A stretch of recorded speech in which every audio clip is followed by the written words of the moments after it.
Well, the Electoral College vote has come and gone. Donald Trump will be the 45th president of the United States, but that has not stopped the debate over whether the electoral system itself is a good idea and fair. Kenneth Jost just wrote a recent LA Times op-ed entitled "The Electoral College Has Always Been the Wrong Way to Choose a President," and he joins us now with his plans to fix it. Ken, thanks a lot for coming on. Glad to be with you. So you start the piece by saying Trump's election is another piece of evidence that it's a bad system, and thank you for being straightforward about how you feel politically, and that's fine. But you basically make the case, if I'm understanding it, that the Electoral College is bad because it's not democratic enough. It doesn't respect the idea of one man, one vote enough, which I think is a real argument. But your solution is, did I get that right? Absolutely. Okay. So one man, one vote is what the Supreme Court said in the 1960s is the sum and substance of the 14th Amendment. Due process, equal protection of laws means one person, one vote, same weight. The Electoral College, it contradicts that. And later amendments can change the meaning of the original Constitution. That's right. So everything you said is right, and the Electoral College is less democratic than a one-man, one-vote system for sure. It's your solution that gives me pause, which is, rather than have the states vote on it, which would be the most democratic way to do it, you're choosing the least democratic way to do it, which is to have 5 unelected justices make the decision to change it. That seems like more of the problem you're decrying.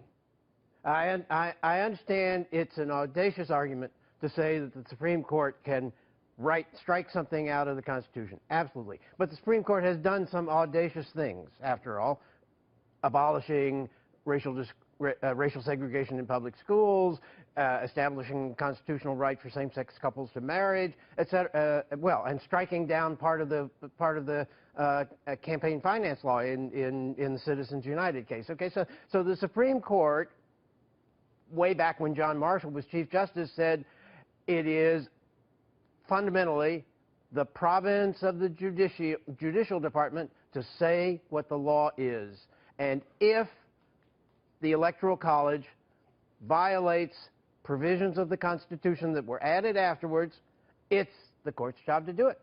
But wait, I mean, leaving aside, you answered a separate question. You're basically saying the Supreme Court can find the Constitution itself unconstitutional, which seems insane, but I'm not a lawyer. I'm asking you a deeper question, though, which is, if your objection to the Electoral College is that it's not democratic enough, you want 5 people who've not been elected by anybody, who have lifetime appointments, to, by fiat, get rid of it. You want the king to come in and make everything better. That's the opposite of democracy. So why wouldn't you want to vote on this? Why shouldn't the people decide to empower themselves? Why rely on judges? Because it is the province of the judicial department to decide what the law is.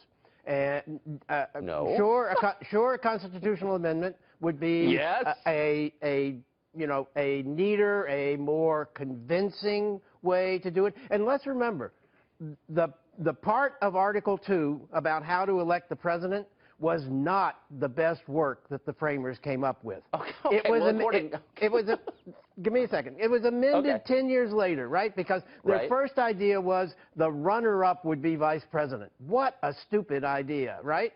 And 150 years later, in 1933, the United States, the Constitution was amended so that the 4.5-month transition period, which was way too long even back then, was cut down to 2.5 months. So we now inaugurate the president in January, not in March. Right. No, I know all that, and there was messiness around that, and their original idea didn't work very well, and so they amended it, as you just noted. But I want to get to something that I see, not just in your writing, but all over the left, which is a lack of faith in democratic institutions. You're basically saying change comes from lawsuits. You recommend someone file a lawsuit, and then judges decide, and then the rest of us abide by it. What happened to the bedrock American faith in self-government? You seem to have given up on that completely. You said, well, this is a less elegant way. No, it's not less elegant. It's less democratic. And is that not a problem for you? Well, you should ask legal conservatives that same question. You know, what about okay, good if you have. Citizens United was the result of a request from the right for judicial activism. And you hear that on the legal right. But you're still not answering the question. I mean, look, you have a case to make. I don't think your case is crazy. I think most people think, yeah, that makes sense. We want more democracy rather than less. But why not convince people like ordinary people to push their lawmakers to do this instead of just asking one guy to sue and some star chamber of judges nobody even knows to make the decision that the rest of us live under. Is that really the direction you want to take the country? Well, first, let me say I appreciate your comment, because one of the kinder things on Twitter was somebody who called me unhinged. But in any event, I think it's unhealthy. I guess that's the point I'm saying. The Supreme Court has, in some sense, the final authority on what is constitutional. It's not really the final authority, because once the Supreme Court rules something, there can still be, Right. subsequent, backlash and et cetera, et cetera. But the Supreme Court No, I get it. is the institution No. that can say in a definitive way, this comports with the Constitution or does Yeah, not. but in the end, the people rule, and I think we should all remember that.